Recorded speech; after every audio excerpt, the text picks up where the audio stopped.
Hi. Hello, Amy. Hi, Whitney. We're on the hunt. We are. We're on the something. So we just recorded about 45 minutes, and then I just happened to look over, and it wasn't recording. It was gone. But it started to record. Our intro was there. Yeah, so, it recorded like the first 5 seconds. And this was nothing Whitney did because she was sitting at the table talking into exactly the microphone right. and recording. So Yes, I don't know what happened. Stopped. But we do know Amy talked smack about the devil. I did. And so we're pretty sure that he erased it. Yeah. Still Sorry, screw you, devil. Jeez, it was Still just screw a joke. Like now I'm like watching. Is this happening again? Okay. So I guess well, one thing, we want to make a reminder that we went live last night, which is tonight, because we have a ghost hunt tonight. So we're actually kind of on a time crunch, but that's okay. We're going to figure this out. We're going to figure it out. If we only get through one today, we'll get through one today. Yeah. It's not the end of the world. No, it's not. So check out our live on Facebook. It should be really great. Yeah. We don't know. It hasn't happened yet. Yeah. Okay. And we were talking to, we don't know what our stats mean. So, hey, you want to comment to us on social media or shoot us a message or something? How do you listen to us? Where do you listen to us? Yeah, we really don't know. Do you download us or do you just listen? Yeah, Spotify, Apple Podcasts, Google, Amazon. Where do you listen? We don't know. So shoot us a message. We would love to know where you listen. And please share our pages. Yes, please. Now we're like desperate. Yeah, we're desperate. We are. Who's out there? Tanya, Emily, Anna, Sam in New Zealand. Are you there? We know you don't have pig squeals. So we get it now. Okay. We wish we were you. How do you call your pigs, though? Now we have more questions. Right. Where are your pigs? What do you say? Are there pigs in Auckland? We don't know. Sam's like, we don't call them. And Sam's like, stop talking about me, you freaking weirdos. We can't help it. We're obsessed with you. Yeah. Moving on. And your sweet baby. Moving on. Yes, let's move on. Okay. All right. You're doing, I don't know. I know. I hate when something like this happens because the beauty of us is our unpreparedness and not having a well, half of it, so. I still don't know. So I'll try to remember my jokes. Yeah. Or not. I went back to work this week. Yes. And had zero time to work on anything. So this is copy and pasted. I get it. Always this isn't how I talk. These aren't my words. It always is copy and paste. So. No, usually I try to. Okay, mine, I should only speak do for some myself. Paraphrasing and whatnot. But this is not that. Okay. So, my sources are Mysterious Universe, Atlas Obscura, and Life in Italy. Italiana. I don't know. Me neither. I can't pronounce anything in Italian, so buckle in, everybody. But it sounds great. Ride. So my topic is the Triora Witches. Ooh. And again, I'm wearing a hat, so maybe that cursed us. I don't know. My hair, the grease from my hair dripped and ran over to the computer and turned it off. Sizzled it. That's so creepy and weird. I can't wait to tell Chris. That his house is haunted. We've brought the devil himself in here as we made fun of him. Well, Chris is more like practical fact based. So he'll probably be like, no, this is what happened. We'll be like, no, Chris, the devil was the devil. Chris, it was the devil. We know it. We did. Now we're returning to our old ways of just staring at the recording. Okay. Cool. We finally broke that habit, and we're gonna get like something to shock ourselves every time. Well, hey, I mean, if we had been looking at it before, exactly. Anyway, no one cares. Yeah, no. Okay, go ahead. Here we go. The Triora Witches. This starts out kind of like I don't know. Sounds like I'm trying to get you to go on a vacation there. Which I'm describing it, but I mean, we're down for that. Don't you want to know the background and a little bit of the history and what the places I'm talking about? Don't you want to visualize this place? Sure, you do. You do. It's like a Hallmark village. It is. Except for the torture. Leanne Rimes does not make an appearance. I don't know. I'm trying to think of an actress that does. Candace Cameron Bure. Yes. She's in all of them. Like, get another job. 100%. John Stamos. Is he in a lot of them? I don't know. Oh. He seems like he probably Well, you're just now saying Full House characters. Tim, oh God. You're going to go see Mary-Kate and Ashley up in the Hallmark said Ted Danson. What's the dad's name? Danny. No, that's his name. Bob Saget. Bob Saget. Anywho. Yeah. So, What do we know about Triora? Nothing that you're about to know. It is located in the peaceful Argentina Valley of the Ligurian Alps of Italy, just a stone's throw from the border of France. It's serene, tiny, and it's a town. And it's Italian. It's an Italian town. And it's a town. I tried to, change... Change what? Your voice? So I wasn't quoting it word for word. Then I'm just like, this just doesn't make sense. Well, keep doing that because it's wonderful. And it's a town. Well, it is. That's a fact. Okay? This is a fact-based podcast. It is. Oh, with my God. Smattering of inaccuracies. It's surrounded by sweeping natural vistas, soaring cliffs. Soaring cliffs. Well, aren't all cliffs soaring? And towns. And deep valleys. But it's a little more than a speck on the map, with just about 400 permanent residents living a life of peaceful solitude. That's the dream. They're living the dream. Except for the dead residents. Yeah, other than that. But if you're into that, then you're continuing to live the dream. So, despite its small... I'm really selling Triora here. Despite she its gets small a kickback size, if you go there. Promo code Amy. Yes. /OTH. God, One day. We're going to be talking about freaking Hello Fresh. What's that? Hello Fish. Hello Fish is like the knockoff of Hello Fresh. Which is who would be contacting us. Hello Fresh is like, no. Hello Fish is like, yeah, it's just my boys. Look what we got in the lake today. We're just shipping boxes of fish to people. Just like nasty ass lake fish. We can't even afford to package it correctly, so it just shows up. It's like rotten fish. God.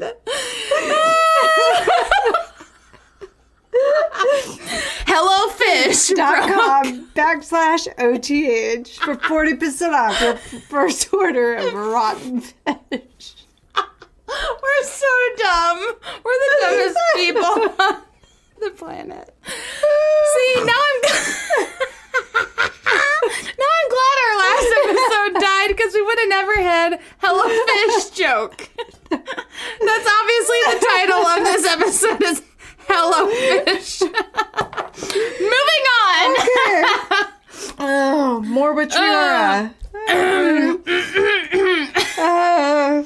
Despite its small size, the surrounding natural grandeur has helped Triora land itself on an association of small Italian towns and historical interests called Italia. No, I don't know. None of that was right.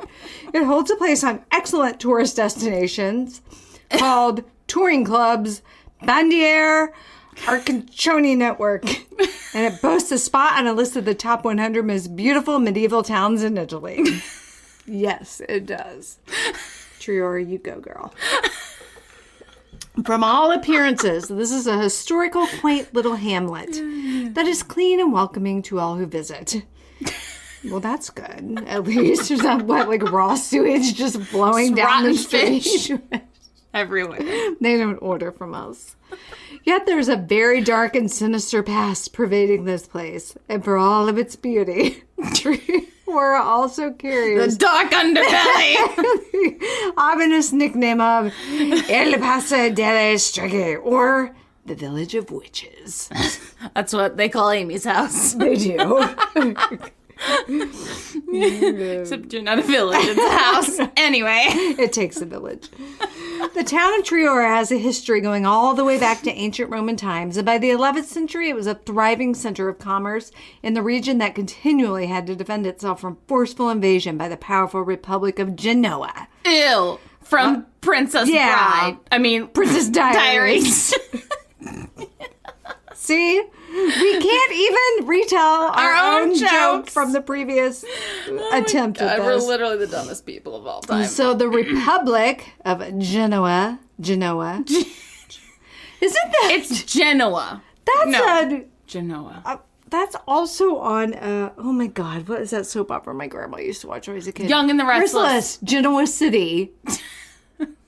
Who's a character off of there? I don't know. Well, the lady that was on Real Housewives. She was on there. Davidson. Yes. I don't know who her character No, I only know Marlena from Days of Our Lives. I do know there's like a Victor and Victoria and then Nikki Are they married? and Nick. No, Victor and Nikki were married. Ew. So they named their kids Victoria and Nick. Okay, that's so gross. Don't do that to your kids. Ew. So be original. Ew. I can't believe I know those things from 100 years ago.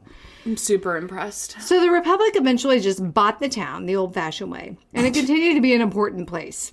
Again, we don't know the old-fashioned way. I had a whole thing about we think with money. Or corn. Or corn. Or pigs. We don't really know what the knows. currency was or the bartering. Or they just took it by Probably. force. Maybe that's what they mean by the old-fashioned way. Yeah. Like, we're supposed to just infer that. Yeah, can you tell us were there swords? Yes. What's the old-fashioned way? Was there a duel? Rifles? My nose is running uncontrollably now need from me to get laughing you a so tissue? hard. I'll find you a tissue. Not only financially and as an important crossroads for trade between Italy and France, but it was also valued for its military importance as a strategic location.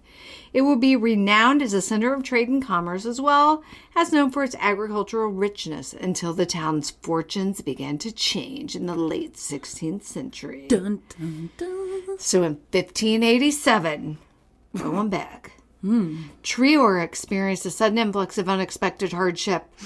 The plentiful crops the region had always enjoyed went into decline. Famine followed. Starvation and woe spread through the area. Well, I mean, they had reason to be woeful. Yeah, they're starving. Yeah. There's a famine. I'm not even starving, and I'm woeful most of the time. We are living in a pandemic. We are. Considering that up until that point, the town had always thrived, there were soon rumors that something supernatural was afoot. That this place had been cursed. Who do they always blame back in the 16th century? Women!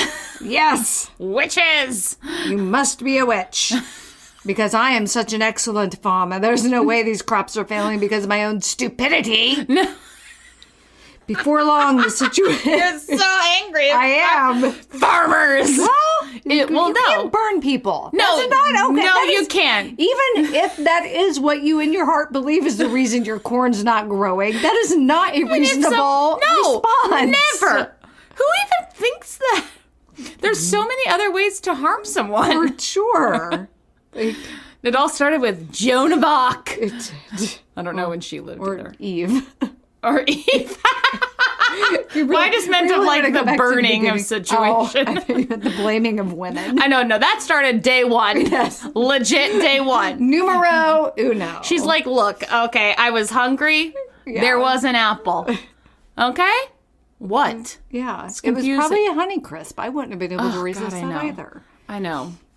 Jesus, I love you, but we can't blame women for every issue, you know? So before long, we got to quit talking about anything religious because then our stuff quits working. But we still do need to remember the Jesus sticker. I'm looking. Yes. I'm over here. Hey. I really want that now. It's so funny.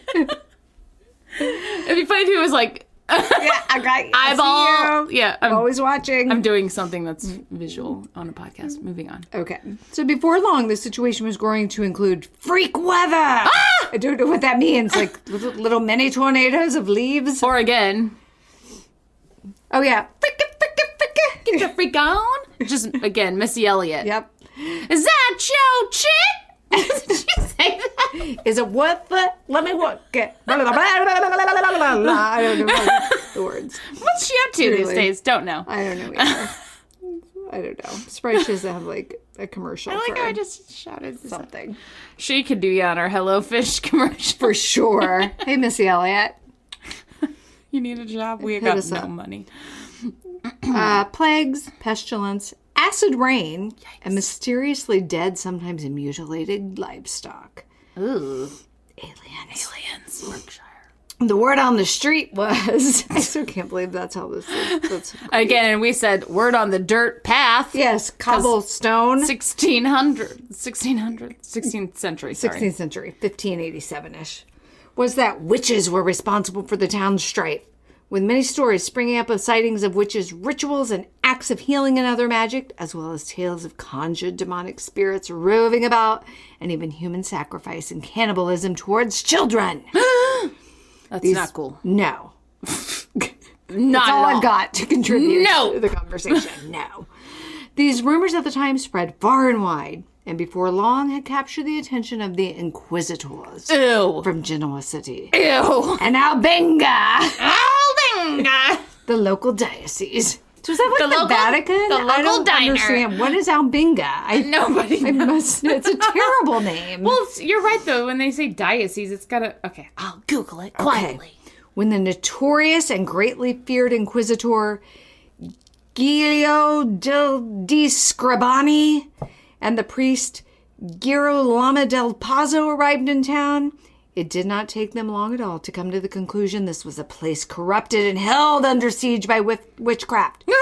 And an investigation led them to the Cabatina area of the village, which was a hodgepodge collection of deteriorating, filthy huts outside the town's walls, inhabited by the poor and destitute. Yeah. Of course, that's where they went. Exactly. Freaking jerks. Yes.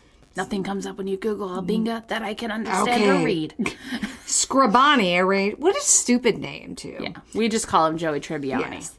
Scribani arranged systematic house-to-house searches of Cabatina, as well as surrounding communities, eventually rounding up dozens of young women, girls, and even one young boy. Gross. All suspected of being witches. Gross. Scribani, who was a former local magistrate, was probably the last one any of these women wanted to see. Yeah.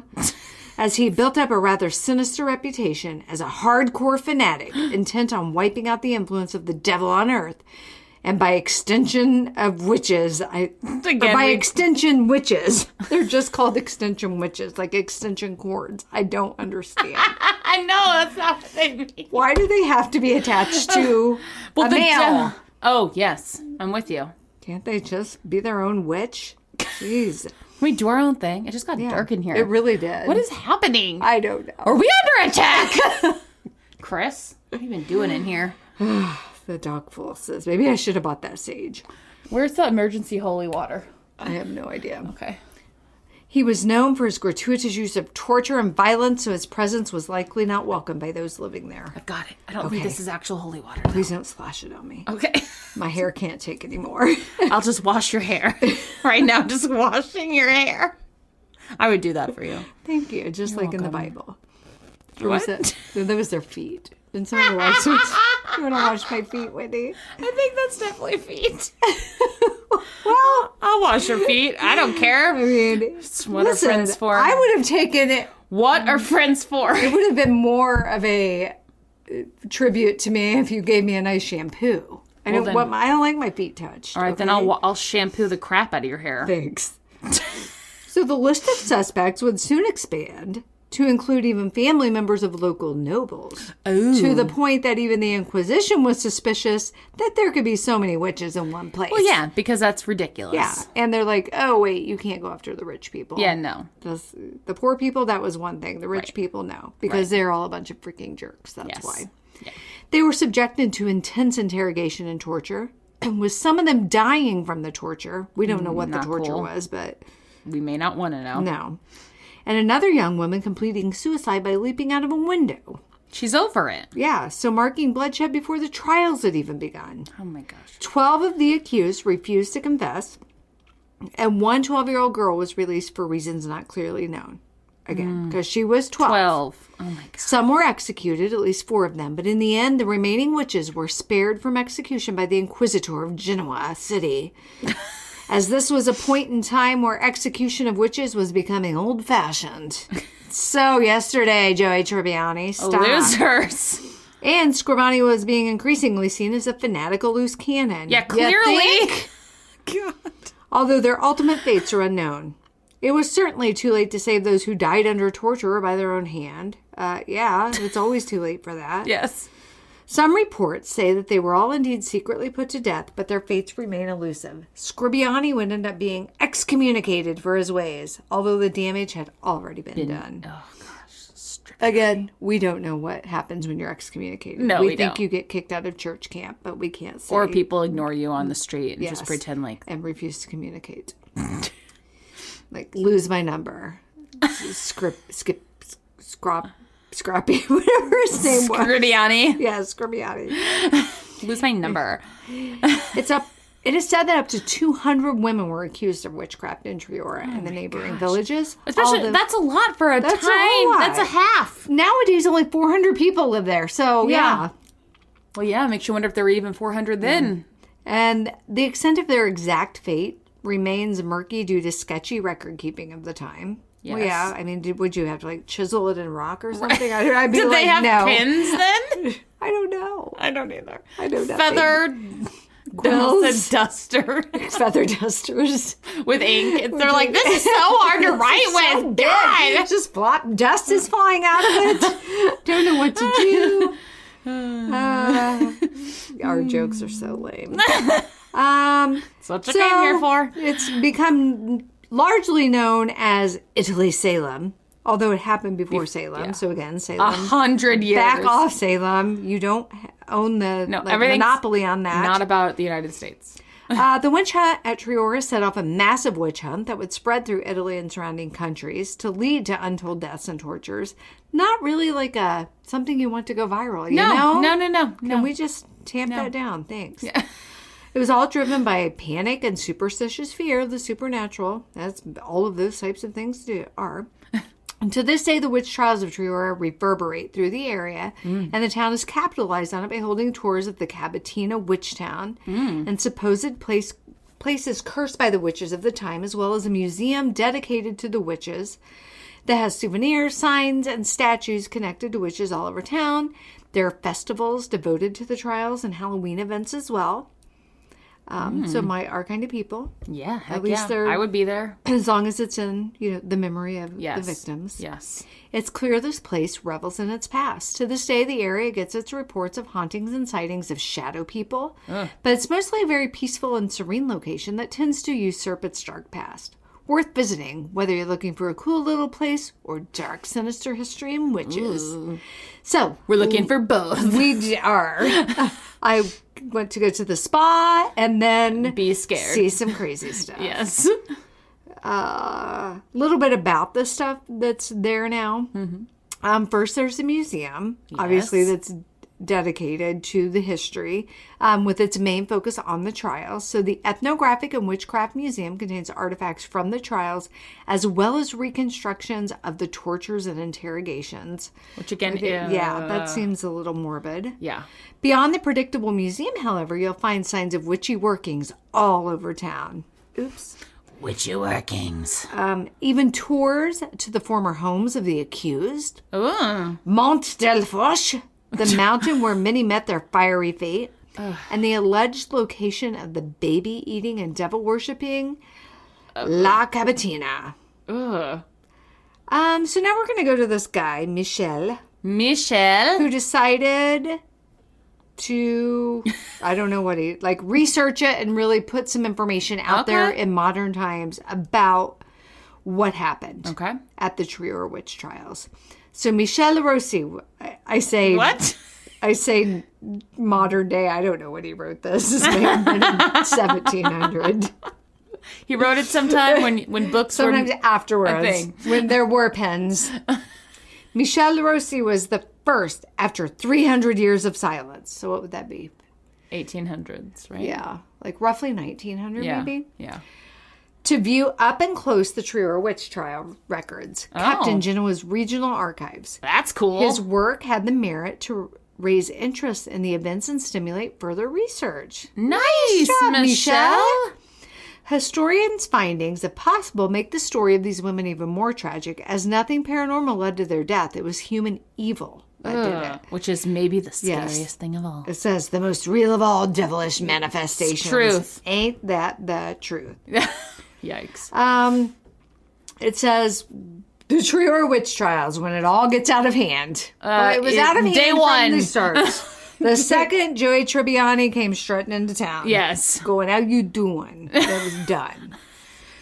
So again, nobody complained when a bunch of wretched women without a penny were accused of witchcraft. But things quickly changed when the accusations spread like oil and invested the wealthier members of Triora society. The Elders' Council, mostly formed by rich landowners. Well, yeah, they're not going to go put any poor people on the Elders' Council. No. Well, they probably didn't even get to live to be elders There probably were no women. There's just a bunch of white dudes. They didn't want to see their peers' wives, mothers, and sisters accused of such a demeaning crime. Oh, my gosh. Because of this, the trial stopped. And in January 1588, the inquisitors left Triora. But without freeing the women. There were still 20 imprisoned. What? Yeah. So the village's authorities realized their witch hunt was getting severely out of hand and decided to take a step back and inform the too little, too late Genoese authorities, that's what they're called, about it. What was really behind the trials? Yes. Those of you familiar with the historical interpretations of the Salem events will find many similarities to the case of Triora. Historians very much agree in saying that, of course, there was no witchcraft behind the accusations. The reason used to justify the activities in the village very likely never took place, as all the records of the time define Triora as the breadbasket of the Genoese Republic. So what happened? What does that mean? The I don't know. Breadbasket? Like the appetizer? Yeah. I'm so confused about what that means. Everybody gets one? I don't know. Warm and complimentary? Warm and yummy. Can we get some of that cinnamon butter like they had at Texas Roadhouse? God. What does that mean? It's possible local landowners wanted to raise wheat and more generally food prices to increase their income. There are so many misspellings in this. I'm really struggling. Even though the maneuver aimed at getting more income from their sales to the capital, Genoa locals placed the consequences more than the Genoese, as they became unable to buy food to sustain themselves and their families. So they blamed the death of hunger-stricken people on witchcraft. And that was their perfect way out. So, and this is kind of going over some of the stuff, too, that I'd already covered. Some of their more gruesome and horrendous accusations were of infanticide. However, the birth and death records of the time don't show an increase in infants' deaths in the area. Well, of course it doesn't, because that wasn't happening. No one was eating It's called babies. rumors. More likely, on the other hand, the presence of expert midwives with great knowledge of natural remedies who often baptized stillborns or babies about to die in absence of a priest nearby. Aww. This practice was common, but not well liked by the church. It may also be one of the reasons behind the accusations. Oh, so excuse them for trying to, do something to help that parent who's about to lose a baby. Gross. God. Oh my God. Historians have also underlined the possible link between the Triora witch trials and the events in those very same years involving Triora's canon Marco Ferrari, who had been accused of producing fake money and alchemic practices. There was no... were there paper? Was he hammering metal to make coins? I'm sorry, I didn't think there was there paper money then? I have no idea what there was. I didn't even know there was money. He's just in his house with molten lava, metal. He's just making little molds, making his who cares? money. He's probably spending more money making fake money than what it was. Oh so since God. he got caught doing that and he was important, they thought maybe they fabricated all these accusations to divert the attention away from him. And killed... Or just be like, hey, Marco, knock it off. Quit with that. Or do you want to just become a money maker? Yeah, you can make work money. At the mint? Right. Take your donkey down to the mint. Write it on down there. Oh my God. Oh my God. Well, that's really shameful if that's the case, that all those people died because he didn't want to get in trouble. Okay, so here's the places today that they say were the witches' dens. Oh, so this is dens? Lagagnu. Like Amy's den of sin. Yes. Lagagnu. Okay, is that was defined a horrid isolated area outside the walls of Triora at the time of the trials. Oh. Here, the Rio Grinjanarlo, a small brook, joins the Argentina stream, forming a little lake considered a perfect witching spot because of the channeling powers of water. Oh. Not far from here is... Okay, but if you believe that water has channeling powers, then... Right. you kind of a witch? Like, right? Then why aren't you using it for witchcraft? Yeah. Yeah. And then not far from there is like a medieval bridge. It's considered a witching area. I don't know. A medieval I would bridge. be a little leery to walk across that. A medieval bridge is just like a board. Yes. It's like on Dirty Dancing. It's with the log. What? On Dirty Dancing when he's trying to teach her to balance. My mind immediately went to Monty Python, the Holy Grail, like clunk, clunk, clunk, clunk, clunk across the board.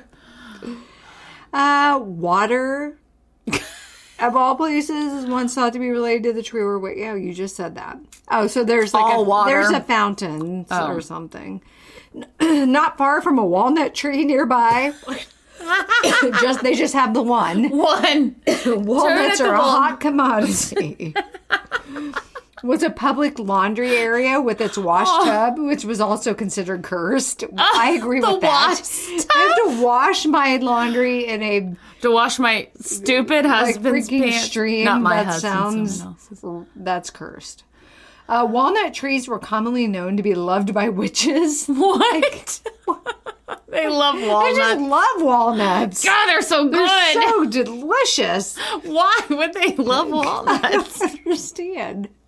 There's so much work. Have you ever No. Oh my God, my grandma used to pick up. We had a walnut tree, and she'd come in with the walnuts. So you have to crack it open, and then you got to pick up the stuff. It's just so much work for so little. Yeah. I don't even think I've ever eaten. There was walnut. no one interested in a walnut unless they just use their witchcraft to break them open.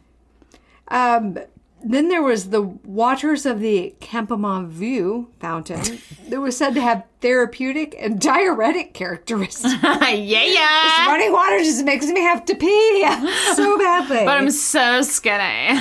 That the legends say were bestowed upon them by the witches themselves.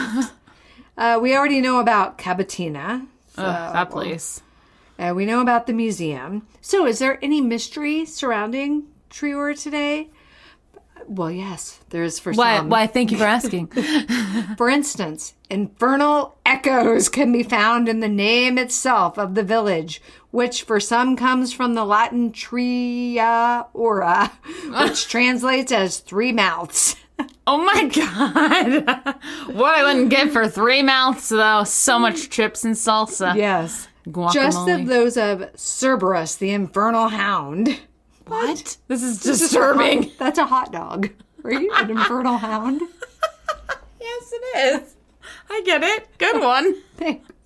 God, I love hot dogs. I'm really hungry right now. Which is also, by the way, on the village's coat of arms. A hot dog? It's like the Oscar. It's the Wienermobile. Triora's main church, my God. Collegiata, is also said to have a mysterious past, as it may have been constructed on a previous pagan temple. Oh. Last but not least, a fresco. What? Al fresco? Isn't that just when you get your taco without the bad stuff on it? Doesn't it mean a fresco of the Last Judgment in the Romantic Church of San Bernardino? Wait, does al fresco also mean something about art? Maybe. Anyway, we're so dumb. It portrays dismembered witches, demons, and heretics, as well as unbaptized children laying under the bat wings of a demon. Oh my God. The end. We got through that. I didn't get cut off. The end. You ended with unbaptized children under the wings of a demon. The end. I mean, if you're going to end, isn't that a great place to end? Horrifying. Those poor babies. Good job, Amy. Good job. Thanks. I feel as though it's like you did that twice. I could do it forward and backwards now. You know it all the way around. All right, everyone. My topic tonight is the Borley Rectory. Don't know that. I almost wrecked him damn near killed her. Gosh, I keep having to make notes. Why are you making notes? Because I said the D word. That is not a... You're being overly... What about this one? That's fine. Okay, fine. I don't know. Something Mr. Rogers. Hello, I'm Mrs. Rogers. Anyway. Okay. Borley Rectory. You will have heard of this because I know you've watched an episode of something or other about this a time or two. Usually that's how it goes. I'm like, I don't know what this is. And then you're talking and I'm like, oh, I know what this is. My bra. I'm wearing an actual bra. It's really uncomfortable. But I will be talking about the Society for Cyclical Research. Yeah. Here's my story. I've never read this. This is from Wikipedia. Let's do this together. Let's do it. Borley Rectory was a house that gained infamy as the most haunted house in England after being described as such by psychic researcher Harry Price. I don't know anything about him. I don't either. Built in 1862 to house the rector. What is that? I kept asking Kyle last night. Of the parish of Borley. Is it like priests or pastors or something? I mean, like a rectory is where the priests live, right? Okay. So who's the rector of the parish? Is that the priest? We're going to go with it. So... But he has a family, so no, it's not. Oh, maybe he's the director. You know. The director. Steven Spielberg. Maybe he's like a priest, but like with a family. I don't think that's not a thing. No. Have you watched The Keepers?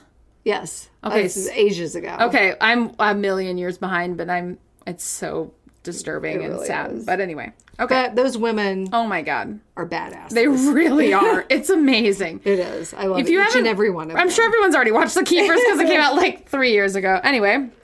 Okay, so it was built in 1862 and it was badly damaged by fire in 1939 and then demolished in 1944. So it's not there anymore. Okay. The large Gothic-style rectory in the village of Borley, which is in England, again.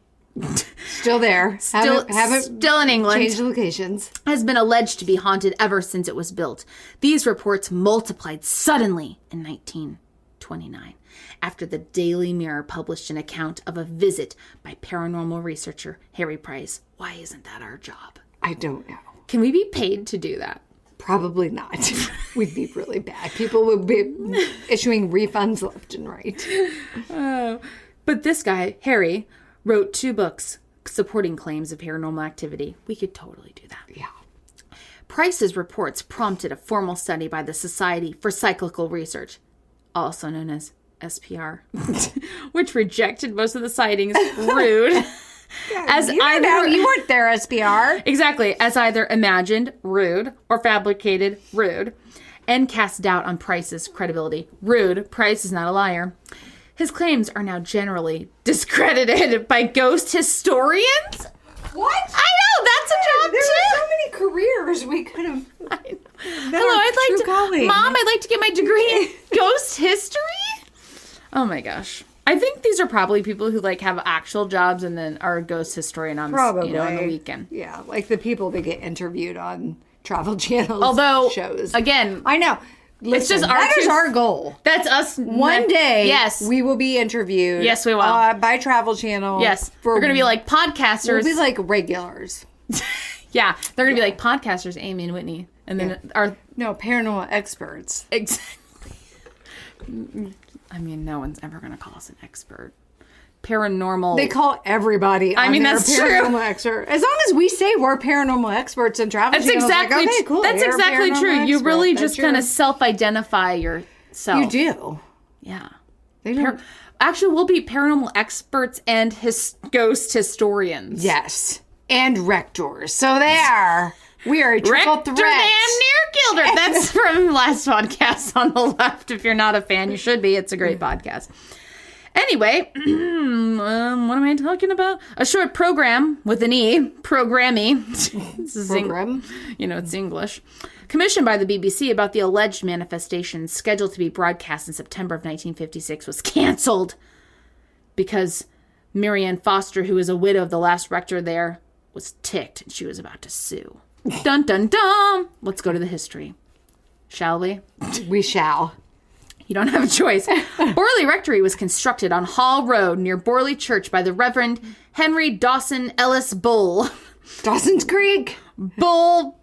James Van de Beek, is that you? What a name. What a name. In 1862. He moved in a year after being named rector of the parish. I'm going to giggle every time I say rector. The house replaced an earlier rectory on the site that had been destroyed by fire in 1841. And then this place was damaged by fire too.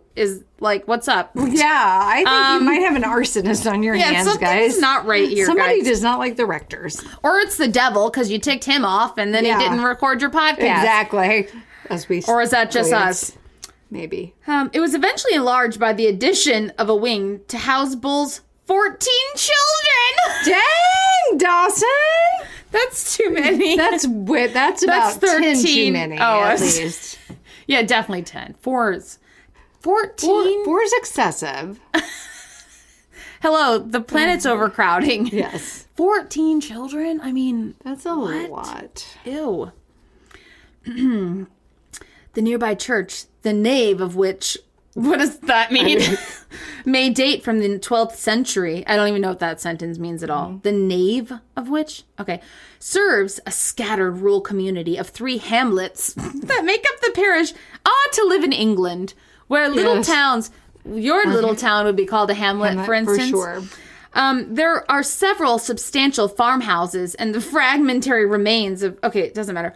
Ghost hunters quote the legend of a Benedictine monastery that was supposedly built in the area in about 1362, according to which a monk from the monastery conducted a relationship with a nun from a nearby convent. Scandalous. Wow. I'm sorry. When I think monks, I just think of like what you stereotypically think of as a monk, you know? Yeah. And I think they're silent also in my mind. I think they go through like a phase where periods of silence. I don't know. I'm basing all of this on movies. Yes, I know, right? Sorry. Know any monks. Well, I'm also completely basing it off of the Good Place. What's that guy's name? He's such a great actor. He's in the new... That guy, I don't know his name off the top of my head, but he is in 9 Perfect Strangers. I haven't watched that. Okay, I started watching it on Hulu, but I haven't watched it. That book is so good. And he's in that, though. And I'm like, it's you, guy. I can't remember your name. God. Anyway, what a great show. The Good Place is an amazing show. After their affair was discovered, the monk was executed and the nun was bricked up alive in the convent walls. Couldn't they just, even though we don't know what excommunicated means, couldn't they have just done that? That's much better. Jeez. I mean, that's extreme. That's way extreme. And I would rather just be executed than bricked up alive. Yeah. Ugh. Oh my God, that's horrifying. Sorry, my story is so traumatizing. I hadn't read it before now. It was confirmed in 1938 that this legend has no historical basis. How do you know? Yeah. You, whoever did that. Maybe they had skeevy records and or whatever. And seem to have been fabricated by the rector's children to romanticize their Gothic red brick rectory? Well, so they were saying that's where the nun was bricked up, was in their house? Guess so. Something's wrong with you, kids. That's what happens when you have 14 children. And they do anything for attention. That's right. And one of those children was John Wayne Gacy. Yes. Actually, I don't know that, but that's disturbing. As well as Ed Kemper. Kemper. This is all their children. John Wayne Gacy. Ed Kemper. Pennywise, who's fictional. Yes. Jeffrey Dahmer. Yeah. Ted Bundy. Richard Ramirez. Ed Gein. And Joseph D'Angelo. There you go. That's not 14, but it's close enough. Those all count as more than 2. That's right. I mean, you know what I mean? They count multiples. Okay. Let's get to the hauntings. Okay, let's do. Shall we? We shall. The first paranormal. I just felt your breath just all over my face. I'm so sorry. Like my hair actually moved. That was a paranormal event in and of itself. That's still one of the creepiest moments from paranormal. What's that movie? Activity? Yes. Where her hair moves. Oh, yeah. And you're like, someone's there. That could happen. That could happen. It's just or Whitney could just breathe in your face. I can't say paranormal. Okay. The first paranormal events reportedly occurred in about 1863, since a few locals later remembered having heard unexplained footsteps within the house at about that time. On 28 July 1900. That's so confusing. That really is. I think everyone else in the world does that, though. It's just like the metric system. Exactly.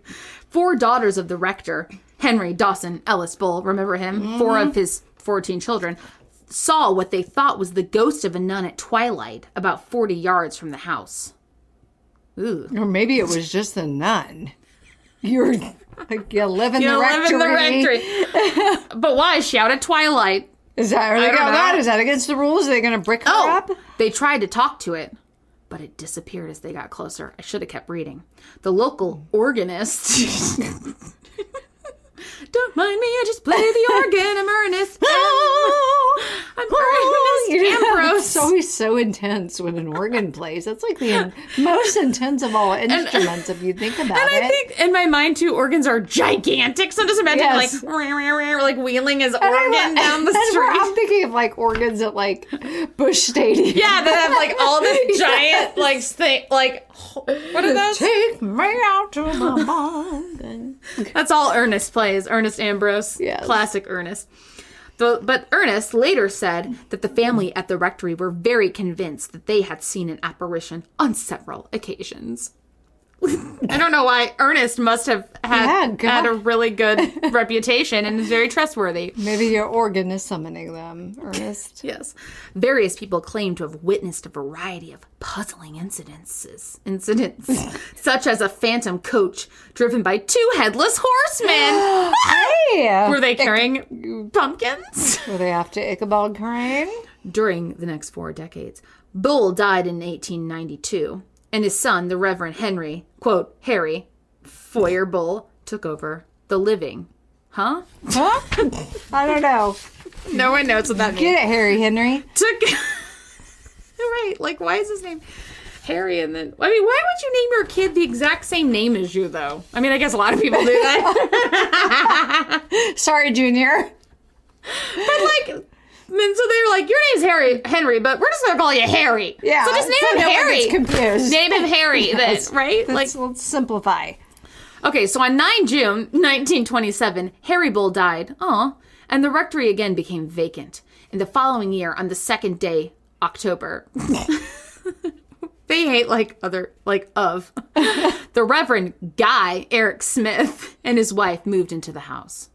Soon after moving in, Smith's wife, just one, while cleaning out a cupboard, came across a brown paper package containing the skull of a young woman. What? This got weird. Whose skull is that? What's in the box? What? It's the movie 7. It's been so long since I've seen that. I need to watch it again. You don't remember what's in the box? No! You've never watched the movie then. Well, then maybe I've only watched it once. Spoiler alert, it's Gwyneth Paltrow's head. Is it? Yes. Why else would I throw that joke in there? It's not really a joke. It's terrible, but... Gwyneth Paltrow's head? Oh my God. Okay, I'm going to watch it like tomorrow. Okay. With my kids, just kidding. Shortly after the family reported... Well, what happened? There's nothing about what happened with the head. Like, did they take it somewhere? She just like wrapped it back up. Put it back into the cabinet. Yeah. You're going in there, into the cupboard. This is in 1927. Like, this is modern-ish times. Yeah. Did you call the constable? Did you call the organist? Did you call someone? Call Ernest. Call Ernest. He's Ernest. He's on it. He is on it. I'm just repeating things you're saying. Shortly after, the family reported a variety of incidents, including the sounds of servant bells ringing, despite being disconnected. That's creepy. We don't have servant bells. No. Ew. Isn't there servant bells in the latest Haunting of Hill House? They have like those bell... Okay, maybe not. Anyway, lights appearing in windows and unexplained footsteps. In addition, Smith's wife believed that she saw a horse-drawn carriage at night. Ah! Maybe it was the Amish. They're coming for me. They're coming to give me well-made wood furniture and delicious breads. They drive their horse-drawn carriages to our local Walmart. I was going to say, for those of you who don't live near any Amish communities, they are great with woodworking and baking. Yes, they are. Except that one year that they like sold apple cider and made everybody really sick, and so they had to shut down like the whole Color Fest. Remember when the Color Fest thing used to be a thing? Oh, I remember Color Fest. Yeah. Like, they made people sick? Yeah, they sold some tainted, I think it was apple cider. Yikes. Or apple butter or something apple. Mm-hmm. Well, I mean, they don't have like refrigeration. I wouldn't buy anything. They should be buying the Amish apple cider, just saying. Yeah, I wouldn't buy anything that requires refrigeration. Oh, here we go. So the Smiths contacted the Daily Mirror asking to be put in touch with the Society for Psychical Research. We should just start our own society like that. Why not? Well, we did once. Yeah. Kind of. Whiteside really. Investigations of paranormal sightings. Whips. Yeah. And we... Whoops. That's why we called ourselves that. We thought it was funny. And then we wore our shirts. Because it is. I don't know where my shirt is. Mine is now in a quilt. My mom took all my Mine's paranormal lost. Shirts and stuff. What a shame. I've moved too many times. It's really a sad day. On 10 June 1929, the newspaper sent a reporter who promptly wrote the first in a series of articles detailing the mysteries of Borley. The paper also arranged for Harry Price, that jerk, a paranormal researcher. No, he's the good one. We like him. A paranormal researcher. Sorry, Harry. Not Harry Henry. Not Harry Henry. This is new Harry Price. Yeah. A paranormal researcher to make his first visit to the house. He arrived on 12 June, Rory's birthday, many 100 years ahead. And immediately, phenomena of a new kind appeared, such as the throwings of stones, a vase, or vase, depending upon how you say that, and other objects. Please stop throwing things. Ow! Harry's just like, ow!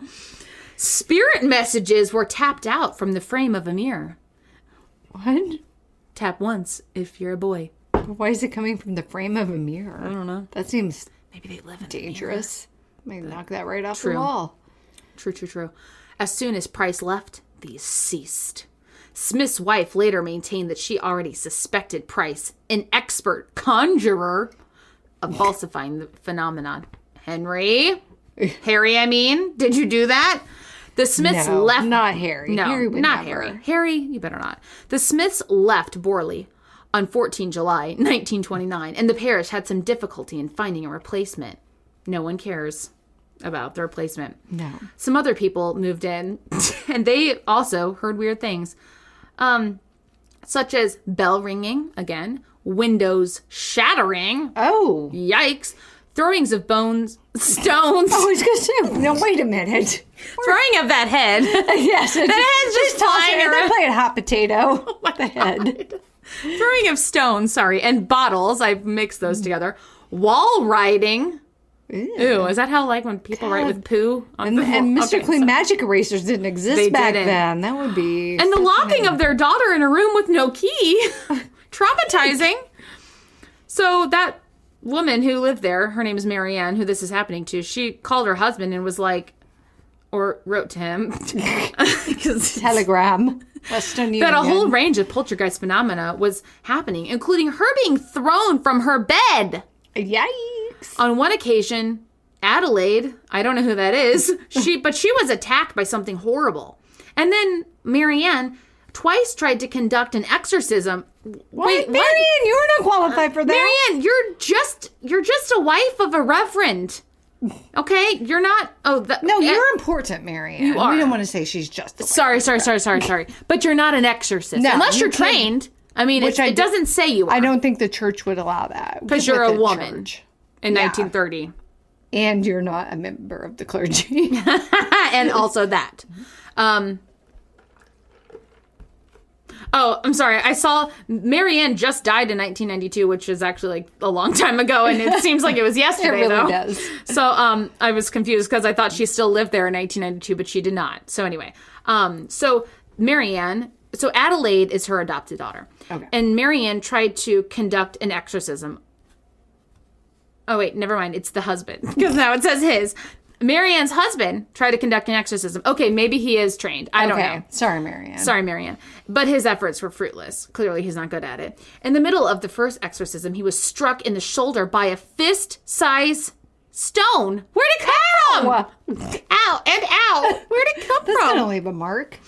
Because that's a big stone. And where'd it come from? Okay. It's probably Marianne. She's like, I've had it with your crap. I'm sick of him. This is my moment. Yeah. Lionel.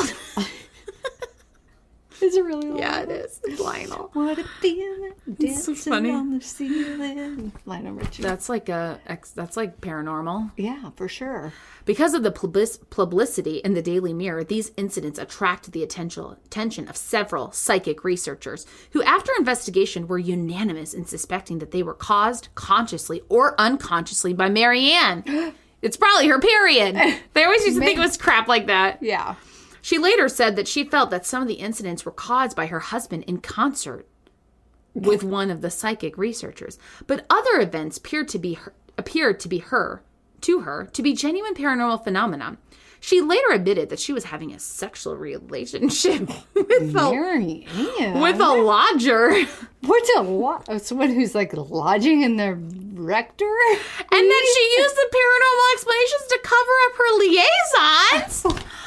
Mary Ann, you're delegitimizing our profession. Yeah. If the rector is shenanigans, don't come and knocking. That's your shenanigans. Paranormal. Gross. Mary Ann, I'm ashamed of you. I really am. Okay, so the Borley Rectory remained vacant for some time after Mary Ann and her husband left because of all that shenanigans. But in May 1937, Harry Price took out a year-long rental agreement with the Queen Anne's Bounty, who owned the property. Through an advertisement in the Times on 25 May 1937 and subsequent personal interviews, Price recruited a corps of 48 official observers, mostly students, who spent periods, mainly weekends, at the rectory with instructions to report any phenomena that occurred. That's a movie. What is that movie? Is it called Borley Rectory? Because there is a movie called Borley Rectory. No, but there's like a movie where The Haunting? That might be it. Yeah, where they all go to that house. Yes. And it's got... But like the rich guy pays them to...